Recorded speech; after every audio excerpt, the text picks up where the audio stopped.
Shalom, shalom, bien-aimé. Bienvenue dans cette petite capsule d'enseignement qui est là pour te donner, de planter le contexte de cette communauté que nous sommes en train de bâtir. Je suis prophétesse Sissi, leader du ministère Click et je te souhaite la bienvenue. Une des questions que je voudrais aborder aujourd'hui dans cette petite capsule, c'est qui est réellement un leader? Parce que quand on parle de leader, il y a peut-être beaucoup de personnes qui ne se sentent pas concernées. Beaucoup de personnes qui se disent, oui, est-ce que j'en fais réellement partie? Est-ce que cette communauté est pour moi? Ou est-ce que je suis un peu en train de chercher à tirer la couverture de mon côté? Il y a des leaders au sens euh, pratique du terme. Voilà, des leaders sociaux, des leaders politiques, des leaders d'opinion, des leaders sur les réseaux sociaux qu'on appelle les influenceurs. De manière générale, un leader ou une leader, c'est quelqu'un qui mène, qui influence d'autres personnes, qui tire d'autres personnes vers un objectif commun.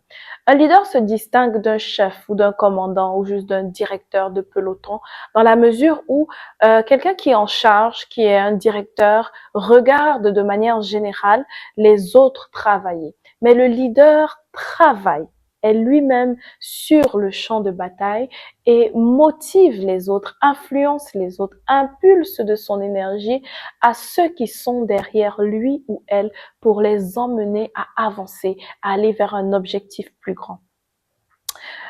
Il peut y avoir, comme je le disais, des leaders dans différents domaines. Il y a les leaders politiques ou les leaders en entreprise. Et puis, on peut être également un dirigeant sans être un leader.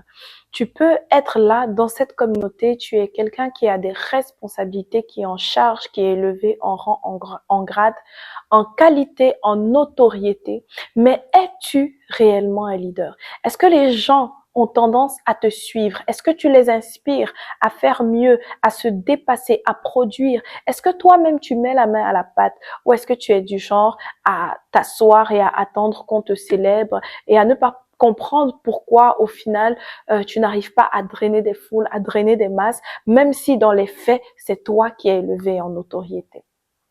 On parle également de leader, la personne qui a reçu un mandat.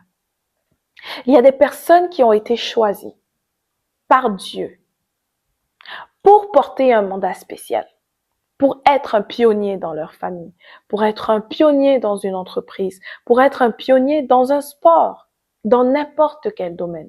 Et en fait, ce qu'il faut comprendre, c'est que nous sommes tous potentiellement des leaders.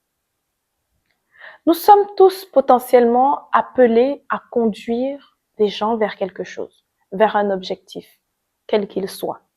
Et la façon dont Dieu nous a créés est telle que tant que nous n'assumons pas notre position de leader, tant que nous ne prenons pas conscience de cette identité de leader qui est en nous, nous aurons toujours du mal à vivre une vie pleinement épanouie. Parce que cet appel de leadership est inscrit dans notre ADN. C'est inscrit dans notre esprit. Notre corps, notre être, notre âme peut ne pas le capter. Et ça cause un déphasage lorsque ton esprit, ton âme ne perçoit pas, lorsque ton âme ou ton corps ou ta chair ne perçoivent pas cet appel de ton esprit à te lever dans ton leadership. Alors, qui sont réellement les leaders concernés par ce ministère? La communauté, la community of leaders in Christ. Les personnes concernées par ce ministère, c'est toi, c'est moi. C'est ton patron.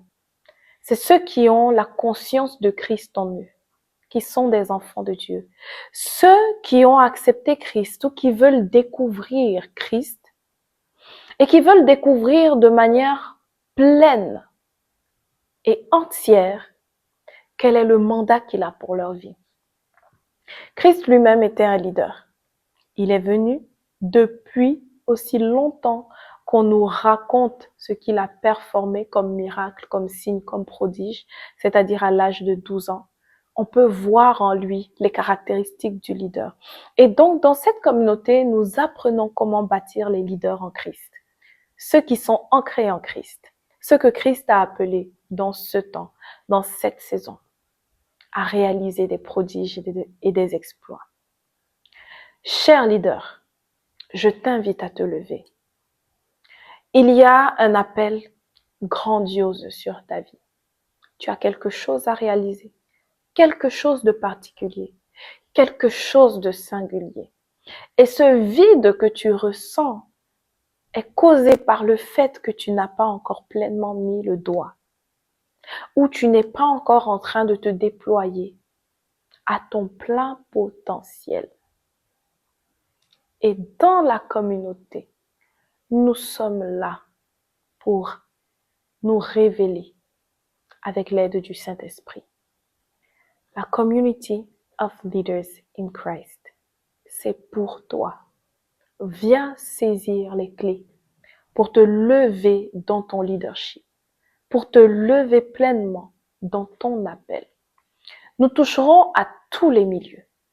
Que tu sois un leader qui est élevé dans la société, dans une entreprise, que tu sois ministre, directeur, dirigeant, cadre, responsable, chef d'équipe, ou que tu sois un leader qui est élevé au niveau social, intrafamilial, chef de clan, chef de quartier, président d'une association, aîné dans la famille, héritier familial, quel que soit ton positionnement, viens prendre les clés pour exercer ton mandat avec puissance et pour que ce que Christ a déposé en toi produise du fruit et que ce fruit demeure. Je suis prophétesse Sissi, leader de ce magnifique ministère Clique, et je sais qu'ensemble, avec Dieu, nous ferons des exploits. À bientôt.